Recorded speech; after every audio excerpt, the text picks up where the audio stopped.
Here we go then, this starting grid. We've got David Munoz, Alonso Kelso with Takuma Matsuyama, Ivan Ortela, Van den Goorberg, like we said, on those front two rows. Then we've got Josito Garcia, Moreira and Holgado locking out those front three crucial sometimes rows. And then completing the top 10, we've got Cruces, then Ogden. I'm sure he'll be looking to move forward, as will Mario Aji from 12th. Then we've got Daniel Munoz, David Salvador, Tapia, Agius, Watley. I'm sure he'll want more as well after the news that he'll be joining Ogden in Moto3 next year as well. And then I've lost a row there, but Lunetta, Asman, Boisri, Riamale, Fire, Farioli, Carraro, Nishimura and Rueda. And then we've got a few more to go as well. That's down to 27th. And then Volpi, Giombini, Detweiler, O'Shea, Rosenthaler, Morosi and... So we wait for Joel Kelso, the Australian. You should keep your eye on him as well, as we said. Half a second clear in warm-up this morning. 15 minutes of warm-up. Anything is possible here. We'll wait for the lights to come on and then fire away from pole position here in Misano. It looks to be a good start from the 64. He comes across and there's contact with Kelso already. Well, I'm not sure he was supposed to be doing something like that from pole position, straight across the front end of the Australian, but he's not bothered. One shot, he takes the whole shot, does Kelso, and Munoz, I think there he is, slots into third, but we've got a couple down in the background. We have indeed, so you can see in the background then riders look okay, so that's the main thing. Not sure exactly who that was that's gone down, but yeah, that was drama off the start line, wasn't it? It's not Formula One, lads, you can't quite do that when you're on bikes, but yeah, Joel Kelso coming out of it on top, and great start for the Australian then, leading this race. Oh no, that looks like it's Eddie O'Shea that's gone down, the 67 of Gerard Rio, another one of those guys caught up in the opening corner incident as Ortola looks up the inside, no way through, still Kelso leading the way, and I wouldn't be surprised if the stewards have a quick look at that one from Munoz off the starting grid. As you say, Fran, we know from his Red Bull Rookies action and in the Junior World Championship as well, he can be erratic at times, but for me that was just over the mark there. Very possibly, yeah, it was pretty aggressive from the number 64, so we'll see what comes of that, but like you say, he has slotted into third, but look who's shadowing him already. Danny Holgado then making some good hay in the early laps and up into fourth place, but it's quite a bit of a gap that Ortola and Kelso have got in the lead already early on here. They're flying here, are both Kelso and Ortola. What's that? It could be half a second, maybe even a second as they come across the line. Holgado, Munoz and the guys behind will be quickly getting quite worried at the look at the state of that. Yeah, it's already just about enough to breathe a little sigh of relief, if not a full deep breath. But yeah, great stuff then from the Australian to recover from what was probably quite a surprising quick bit of contact off the line. And yeah, those two then already off like scolded cats, so to speak. But it's Munoz still in third at the moment, although Holgado already looks to be searching for a way through there. Still yellow flags out here, as you can see. Oh, unfortunately, one of the riders just been stretchered away. Yeah, so no overtaking. Sorry, that was optimistic of me to think Holgado was going to go for it there. No, and fingers crossed everything is okay there. We'll hopefully bring you news on who that is as soon as we've got it. Sure, we saw the first two riders up on their feet, yeah. I thought. So yeah, hopefully we'll get an update on that then as soon as we have one. But at the moment then, there's a few riders that have made some good gains there. You can see Holgado up 5 positions at the moment. Is it soon to become 4? He's looking for a way through. Yep, so championship leader up into a provisional podium position at the moment. Oh, it's getting tight there. Josito Garcia scraping his boot along the... Big gains on junior talent team teammate, certainly, Takuma Matsuyama. But the Astra Honda man looks like he's already looking for a way through on the Japanese rider.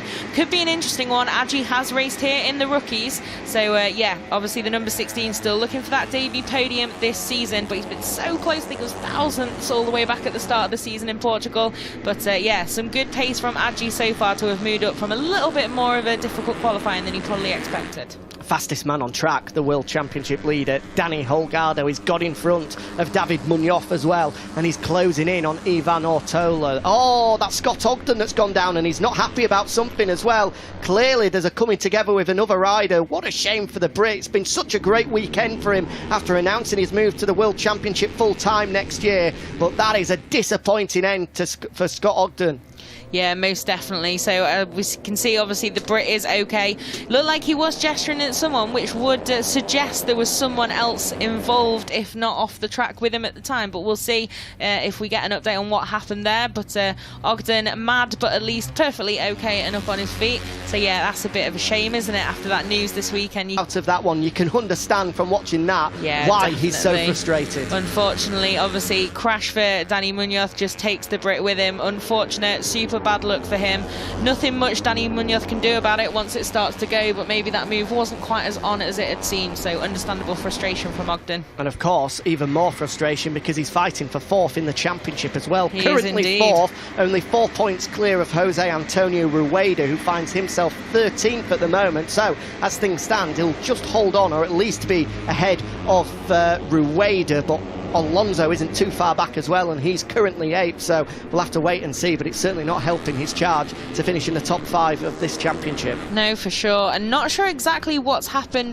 Just obviously this first group now is all kind of gathering back together again at the front, but it looks like Takuma Matsuyama's lost quite a few places there now. The Japanese rider down into 9th place. I'm not sure if we saw it, and it's Aji now leading the chase, as you can see on the graphics, about 1.5 seconds just over back to the Indonesian. So I think I called him Malaysian earlier, didn't I? Apologies, but I wouldn't be surprised. Otherwise, they'd be right on his tail. Yeah, it's not Moto3 style to sit and wait, is it? So many of them optimistically do tap that seat unit saying follow me, but no one ever really listens. But at the moment, yeah, it certainly looks like the number 66 has just got a little bit more in hand, or at least has got enough pace to make sure these guys have to really concentrate on pushing to stay with him rather than trying to attack each other or him.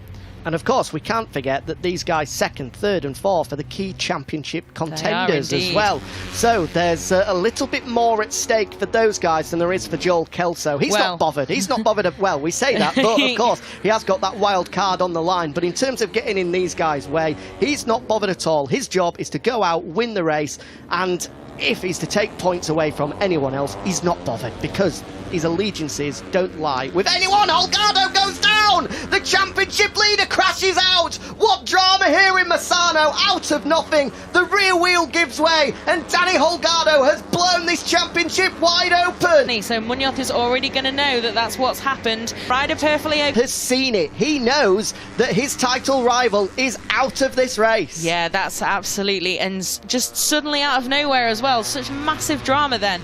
But Rider okay, always the main thing, but I'm sure he'll be well, emotionally a little more bothered by that. That's going to take some reset to come back from that, I think, for the number 96. He's not made a mistake all year, yeah, almost perfect in everything he's raced this season. He's not finished out of the top 5 in the Junior World Championship once all year. His worst result is 5th. He's only been off the podium twice, so to see him make a mistake like that is a huge, huge shock.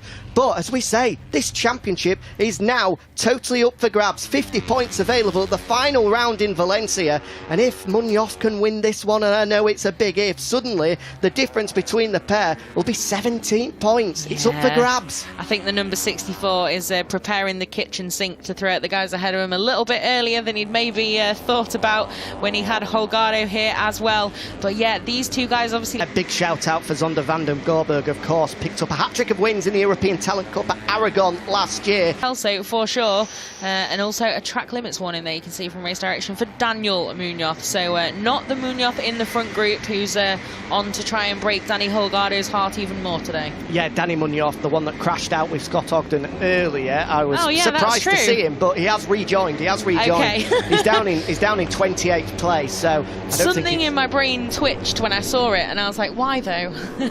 But yeah, okay. So good news that he managed to rejoin at least. But track limits warning, I'm sure not what he wanted to see at the moment, but I'm sure he's pushing very hard to try and make up some ground. Of course, the final round of the year in Valencia in 2 months' time. That is a very, very long time for Danny Holgado, isn't it? To sit and stew over that error. It's going to be a difficult couple of months for him, but I'm sure he's got good people around him. The Aspar squad, of course, have been there, done that many times before. They've rode the highs, they've endured the lows as well, so they know how to deal with this kind of disappointment. But he's still right in the fight, of course. He's got a commanding championship lead. He's got still, I can't say it the right way around, still got a very sizable lead, you know? That would be what most people would consider a real big advantage heading into the final round, even before that drama today for the Spaniard. So it's not a disaster, but it is a while to wait to put it to rights in Valencia if he can come out swinging there at the final round. But we're watching these guys then. It's all quite calm and collected, if very fast. Then at the head of that group at the moment, that's Indonesian Aji going around the outside there, making it look very casual, with Van der Gorbig still very impressive, the Dutchman, the number 84 at the front of this group, and Josito Garcia as well, on home turf for his SIC 58 team, of course, as well. That was a great move by Aji, rolling around the outside of so Garcia. Smooth, made it look so easy. Especially at turn 12 as well. Those fast three right-handers, when I say fast, I mean fast. They're pretty rapid. Is the Cavone, and then 12 and 13 as well. So for him to pull off a move like that, impressive stuff from Aji as he looks at the inside of Van den Gobbe, but no way through for the Indonesian. Not at turn 1, I thought he was going at turn 2, but again, the door slammed shut by the Dutchman. Yes, very much so, but really impressive ride. I don't think we can really say enough. If you are joining us for the first time, or you've not quite kept on top of every single FIM CEV Repsol round this season, don't worry, you can go back and catch up. They're on YouTube in most territories, or on your broadcaster as well. But yeah, really great ride from the Dutchman, isn't it? Really impressive stuff from that qualifying, and to do it again in the dry on race day with the sun shining is really great. But Kelso as well, that gap is growing, is it not? It is. He's riding extremely well, is Kelso. These three men all bound. You want that wild card. He does. He definitely does. They're all bound for the World Championship in 2022, and you can see why as well. 8.5 seconds clear of the battle for 4th place. These three have been a class above here in Misano so far, but with 7.5 laps remaining, although Kelso's the favourite and he's led every lap so far, we've watched FIM as often as he possibly can do, with Van der Gobbe still there in 6th now as well. Great ride coming from Luca Lanetta as well. Yeah, I was just going to say. We've not seen him at the front as he goes high, wide and handsome there. Where on earth is he off to? Yeah, that was a bit of a commentary curse there, wasn't it? Sorry, Luca. But yeah, good stuff from him, and from Colin Fire as well. Good stuff from the number 8, who's now moving up there then, as that shuffled everyone around a little bit.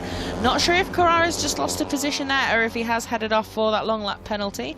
We'll find out soon enough, because I'm not sure if it's already been out or if we got the graphic before they did. I'm not sure if Kelso has made a mistake on that lap, or whether he's cooked that rear tyre, because through the first sector, yes, he was 0.5 of a second clear. As they came across the line, it was less than a tenth.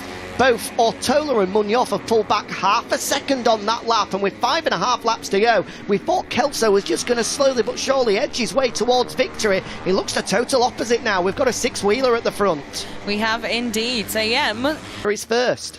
Yeah, that's an interesting point as well, for sure. But the Australian is one of them, though, like you say, who knows how to win already.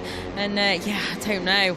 It's intriguing now, isn't it? It really did look to me like I was expecting maybe he'd just be able to keep that and maybe just edge away a little bit, with those guys having largely left him alone in the lead for quite some time.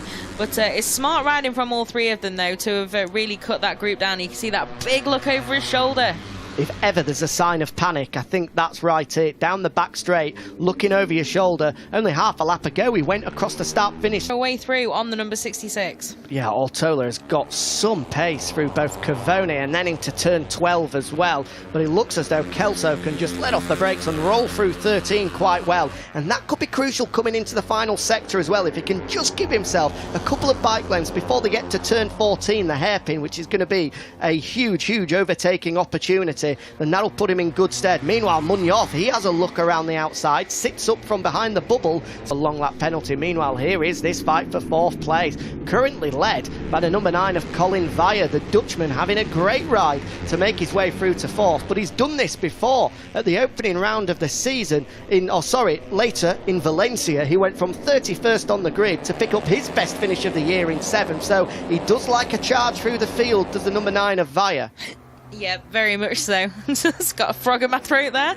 Yeah, very much so. We saw Zonta van der Gorbig there under attack. He was almost sent to the moon there, but he somehow holds on, and now we've got our first move of the race. Munoz dives through, and Ortola, and Kelso goes wide. Kelso goes wide, and he's handed the lead over to David Munoz, and the Spaniard, in the blink of an eye, goes from 3rd to 1st. He does indeed. So that moment then must have just unsettled him a little bit more, and then Joel Kelso, after leading so much of this, in fact all all of this race up to this point. Now down in third place, and we've got a real duel already for the lead again as Ortola fights back. So the number 24 back ahead then. Kelso seems to have gathered it up now, but we'll have to see what he's got left in the locker, because these two now elbows out for 3 laps to go. 2.5 laps to go, and this one has sparked into life. Kelso led across the line, then Munoz took the lead. Now Ortola takes the lead. Kelso has a look over his shoulder. It's just you three guys that are going to go to the wire here. There's nobody there. No need to look now. Just concentrate on the group fight at the front, and it's already getting pretty feisty then between Ortola and Munoz, with so much at stake for these two now. Holgado's not in this one. Tidge at the front now, and let's see what the number 24's got. Can he keep it to the line? Can he take that first win? It's double Dutch delight at the moment, with Vaya and Van den Gorberg 4th and 5th. Meanwhile, at the front, still Ortola leading the way as they flick right through turn 5, now into turn 6, no way through there. But both Kelso and Munoz will tuck a move, but he gets it done. Brilliant from the Australian at Cavone of all places, and the Aussie's back at the top. He is indeed, so that was nicely done, wasn't it? So back into the race lead then, the number 66, who'd led the majority of this one until a bit of a wobble, and then he headed wide and let the guys behind him through into that race lead. But back ahead of the game then, has he got it? Has he got that little margin that he had earlier to the end of this one now? Interesting that he does want to take the lead again, but it's a great high-speed chess match so far. We've not had too many dramas from these three. Here we go then, last lap is the 24 hits the front here with half a lap to go. Yeah, incredible drama then. Both of those two guys going wide at the same time, and Ortola is through, but it looks like Kelso is ready to strike back again. The number 66, surely he's going to go around for the it. outside, fantastic from Kelso, what a move. He's got to keep it in track limits, and he does. Into turn 14, he's got to hit his braking marker, he's got to hit the apex, he gets it done. Only 2 remain for Joel Kelso. Into turn 15, what a move that was around the outside at turn 12. Hard onto the brakes one last time for the final corner, and surely if he can get it out of here, Joel Kelso will win his 2nd race in the Junior World Championship, and in some style too. Ortola takes 2nd, and it's championship on for David Munoz as he takes 3rd place. Who's going to win the battle for 4th? It's Colin Vaya. The Dutchman takes it just ahead of Josito Garcia, Luca Lunetta and Van den Gorberg. What a race, and what a move from Joel Kelso. Ortola went defensive and he didn't care. He just rolled around the outside and got the job done. Brilliant from the 66, and of